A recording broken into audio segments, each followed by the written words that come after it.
এক গরিব জেলে প্রতিদিন নদীতে জাল ফেলত, কিন্তু বেশিরভাগ দিনই তার জাল প্রায় খালি উঠত। এক ভোরে কুয়াশার মধ্যে সে আবার জাল তুলতেই দেখে ভেতরে ঝিলমিল করা একটা অদ্ভুত সোনালি মাছ। মাছটা যেন মানুষের মতো শান্ত চোখে তার দিকে তাকিয়ে থাকে। জেলের মনে হঠাৎ দয়া হয়, সে ধীরে ধীরে মাছটাকে আবার নদীতে ছেড়ে দেয়।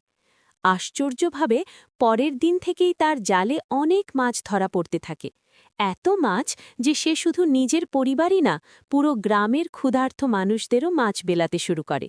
সবাই তাকে ভালোবাসতে থাকে, কিন্তু পাশের এক জেলে সব দেখে ভিতরে ভিতরে ঈর্ষায় জ্বলে ওঠে।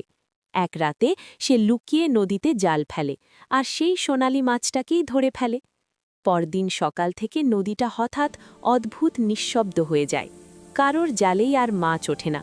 সেই প্রথম জেলে নৌকার ধারে চুপচাপ বসে শুধু পানির দিকে তাকিয়ে থাকে, যেন নদীটাও তার সাথে নীরবে কাঁদছে।